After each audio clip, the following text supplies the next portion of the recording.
lebih unggul dan banyak menghasilkan karya-karya canggih lainnya. Salah satunya nih, sepeda rental dengan ban tanpa udara.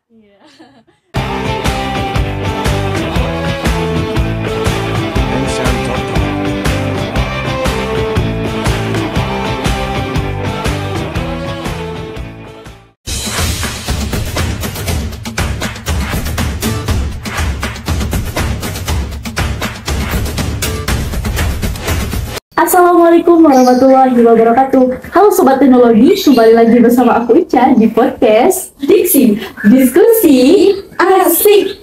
Kali ini kita kedatangan tamu spesial nih, salah satu konten kreator kita yang pernah mengikuti lomba di Indonesia Information and Communication Technology Award tahun 2022 kemarin. Jadi narasumber yang kita undang kali ini sangat sesuai nih dengan pembahasan yang akan kita bahas kali ini. Nah, pasti Sobat Teknologi juga penasaran nih dengan kakaknya. Langsung saja kita sapa ya. Halo Kak. Halo. Nah, seperti kata pepatah nih, tak kenal maka tak sayang kan. Jadi supaya diskusi kita lebih lancar dan kita saling membuka hati kan satu sama lain, kenalin dirinya dulu dong. Halo Sobat Teknologi, perkenalkan saya Siti Fajratul Iza, dipanggil Iza. Oh iya Kak Iza, gimana nih kabarnya setelah sekian lama kita gak pernah ketemu? Alhamdulillah baik. Ica gimana? Alhamdulillah baik juga. Alhamdulillah. Nah Sobat Teknologi, kali ini aku dan Kak Iza akan mendiskusikan sedikit mengenai kenapa sih generasi milenial itu harus melek terhadap teknologi. Pasti Sobat Teknologi juga tahu kan, saat ini kita berada di serba digitalisasi. Arus globalisasi pun sudah tidak terbendung lagi nih, ditandai dengan adanya perkembangan teknologi yang sudah semakin canggih, bahkan merambah hampir ke seluruh dunia. Salah satunya di negara kita, Indonesia. Bahkan dalam dunia industri global pun kini kita sudah memasuki era revolusi 4.0 yang dimana generasi milenial itu dituntut harus bisa beradaptasi dan mengembangkan dirinya dalam perkembangan yang teknologi yang semakin canggih ini. Ica mau nanya nih ke Kak Iza, kenapa sih generasi milenial itu dituntut harus melek terhadap teknologi? Jadi begini Kak, kita jika ingin menjadikan negara kita maju dan berkembang, kita harus meningkatkan kualitas ilmu pengetahuan, terutama nih di bidang teknologi. Ya. Karena saat ini negara-negara memanfaatkan teknologi untuk membangun negaranya. Salah satunya nih negara Singapura. Nah, Singapura ini meraih predikat unggul dalam bidang teknologi. Walaupun luas wilayahnya tidak seluas wilayah Indonesia, namun sumber daya manusianya itu lebih unggul dan banyak menghasilkan karya-karya canggih lainnya. Salah satunya ini sepeda rental dengan ban tanpa udara. Iya.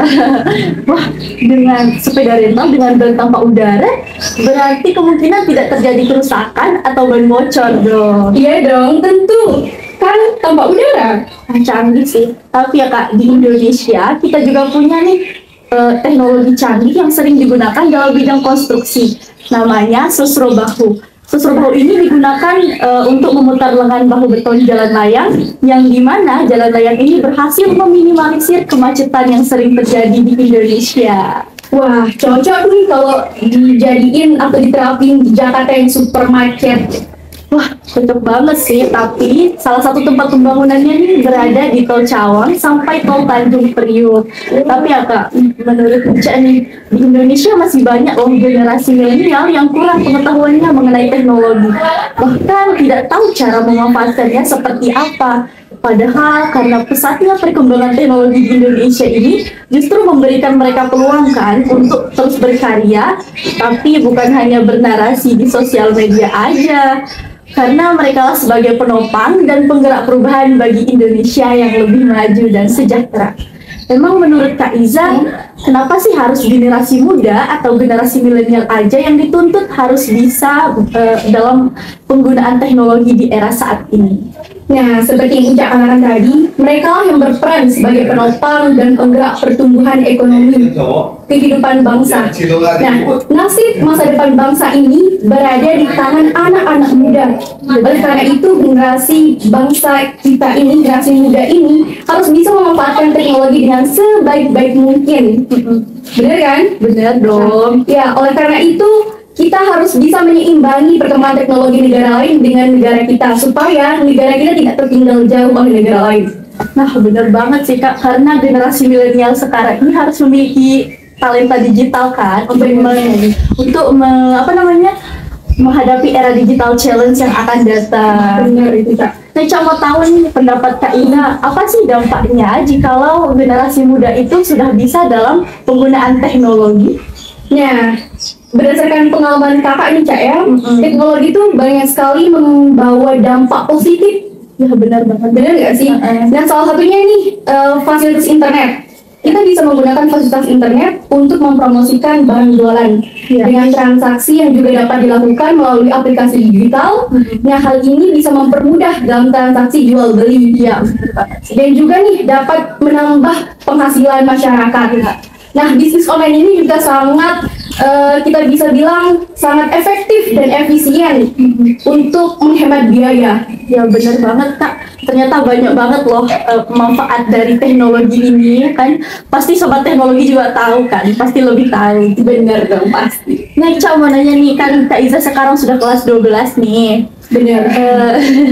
Nah, udah ada planning nggak mau S1-nya di universitas mana gitu? Nah, kebetulan nih Cak, belum tahu nih, kayak bingung gitu mau pilih gimana. Mungkin Ica ada rekomendasi yang bagus? Ya, kebetulan banget Kak. Ica sih rekomendasiin banget. Kak Iza kan sudah punya bakat nih dalam bidang teknologi. Bisa banget masuk di Fakultas Ilmu Teknologi dan Informasi di Universitas Ngudi Waluyo. Selain salah satu universitas terbaik di Indonesia, universitas ini juga merupakan universitas yang sangat unggul serta banyak melahirkan generasi-generasi muda penerus bangsa. Ica sih rekomendasiin banget buat Kak Iza. Wah, sepertinya sih ini menarik banget sih Cak ya. Pasti dong. Emang apa aja sih keunggulan dari universitas ini?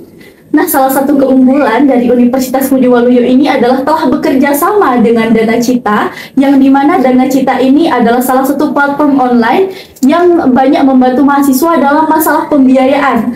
Bahkan ya Kak, dari tahun kemarin, dari sekian 12.000 orang yang daftar di universitas itu, cuma 2.000 orang loh yang keterima. Tidak sih rekomendasi banget buat Kak Iza nih. Bentar Kak. Kayak ini yang sering diomongin nih sama temen-temen aku. Yang di Semarang itu nggak sih? Nah, bener banget Kak, Universitas Ngudi Waluyo ini yang ada di Semarang loh. Wah, ternyata itu ya universitasnya. Katanya sih dia lagi di Natalis nggak sih? Ya bener dong, Universitas Ngudi Waluyo ini lagi di Natalis yang ke-29. Wah, ternyata bener. Kita ucapin nggak sih? Ucapin dong. Yuk, 1, 2, 3. Happy Natalis kepada Universitas Ngudi Waluyo yang ke-29. Semoga Universitas Ngudi Waluyo tetap menjadi generasi penerus bangsa dan tetap mencetak orang-orang yang sangat berprestasi lagi. Dan tetap menjadi pilihan masyarakat. Nah, bener banget nih buat kakak-kakak di luaran sana yang mungkin masih bingung nih mau masuk universitas mana. Ica sama Kak Iza sih rekomendasiin banget kan buat masuk ke Universitas Ngudi Waluyo karena sangat unggul, berprestasi, dan tetap mencetak generasi-generasi muda penerus bangsa dan yang mampu berdaya saing. Benar sekali. Kayaknya nih pulang dari podcast ini aku langsung kepoin deh IG-nya Cak. Mungkin Ya, IG-nya ada dong. Nah, buat kakak-kakak juga yang kurang tahu cara pendaftarannya kayak gimana, langsung saja kunjungi IG-nya, namanya itu Universitas_Ngudi Waluyo. Wah, langsung nih aku kepoin langsung Cak. Harus dong. Kayaknya aku mau daftar di sana deh di universitas itu. Harus dong Kak, kan kakak punya bakat nih dalam bidang teknologi gitu. Ya, langsung kepoin nggak sih pulang podcast ini? Langsung. Nah, Sobat Teknologi, karena diskusi aku dengan Kak Iza sudah selesai, jadi izinkan kami untuk undur diri nih. Assalamualaikum warahmatullahi wabarakatuh. Sampai jumpa lagi di podcast Diksi, diskusi asik. Bye-bye.